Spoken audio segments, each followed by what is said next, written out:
ہم نے تمہیں معتدل امت بنایا ہے، نہ تو دنیا میں ایسے لگو کہ دین برباد ہو جائے، نہ دین میں ایسے لگو کہ دنیا معطل ہو جائے۔ یہ آپ کو ایک حدیث سنا، من طلب الدنیا حلالا، جس نے دنیا کمائی حلال، کاروبار کیا، نوکری کی، تجارت کی، زراعت کی، کوئی بھی ریڑھی لگائی، چھاپا لگایا، سائیکل پہ منیاری بیچی، جو بھی کیا، من طلب الدنیا حلالا، جس نے دنیا کو طلب کیا حلال راستے سے، سعین علی اہلہ، اب بھائی کیوں کماتے ہو؟ کہ جو بچوں کو کھلانا ہوتا ہے،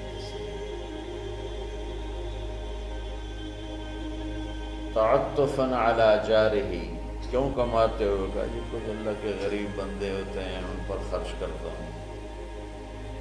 استعفافا عن المسئلہ، کیوں کماتے ہو؟ کہ کسی سے سوال نہ کرنا پڑے۔ تو چار باتیں میرے نبی فرما رہے ہیں، رزق حلال کمایا، بچوں پر خرچ کرنے کے لیے کمایا، غریبوں پر خرچ کرنے کے لیے کمایا، اور سوال سے بچنے کے لیے کمایا۔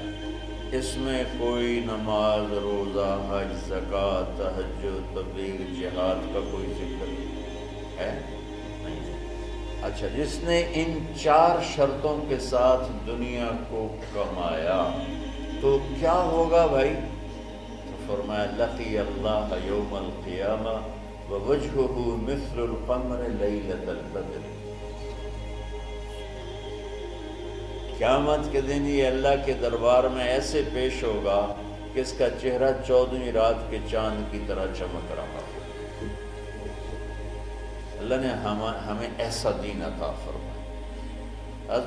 سعد بن معاذ رضی اللہ تعالیٰ عنہ آپ کی محفل میں بیٹھے ہوئے تھے، تو وہ دہاڑی کرتے تھے، مزدوری کرتے تھے اپنے باغ میں خود، تو آپ کے ان کے ہاتھوں پہ نظر پڑی تو ہاتھوں میں مزدوروں کے نا ہاتھ سخت ہو جاتے ہیں، بہت ہارڈ ہو جاتے ہیں، وہ کسی چلا چلا کے ہاتھوں سے کام کرتے، تو آپ نے دیکھا تو ان کے ہاتھ بڑے سخت۔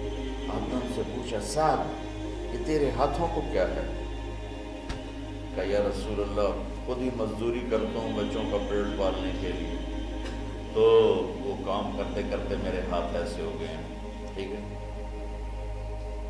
تہجد پڑھتے پڑھتے میرے ہاتھ ایسے ہو گئے ہیں، ذکر کرتے کرتے، روزے رکھتے رکھتے، حج کرتے کرتے، عمرے کرتے کرتے، یہ بہت بڑے اعمال ہیں، میں ان کی کوئی تصدیق نہیں کر رہا ہوں، نفی نہیں کر رہا ہوں، دین کے کسی عمل کو چھوٹا نہیں سمجھنا چاہیے، لیکن ایک مائنڈ سیٹ بن چکا ہے ہمارے ہاں کہ بس یہی دینداری ہے، یہ کوئی عمرے کر رہا ہے، کوئی حج کر رہا ہے، کوئی دیگیں چڑھا رہا ہے، تو اس کو دینداری ہے بھی صحیح، اس میں کوئی شک نہیں، ہے بھی صحیح، ادھوری دینداری ہے۔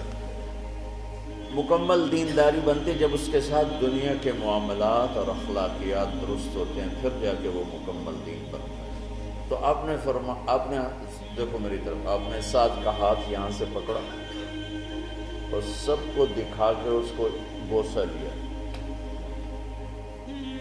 پھر ان کا ہاتھ یوں دکھا کے فرمایا کہ بچوں کو حلال کھلاتے ہوئے، حلال حلال حلال، رشوت، سود، چوری، ڈاکہ، حرام، یہ نہیں، حلال، بچوں کو حلال کھلاتے ہوئے جو ہاتھ ایسا ہو جاتا ہے اس پہ جہنم کی آگ حرام ہو جاتی ہے۔ وَكَذَلِكَ جَعَلْنَاكُمْ، بولو، امتاً، کہ ہم نے تمہیں معتدل، اعتدال والی دنیا امت بنایا ہے، نہ دنیا میں ایسے لگو کہ دین برباد ہو جائے، نہ دین میں ایسے لگو کہ دنیا معطل ہو جائے۔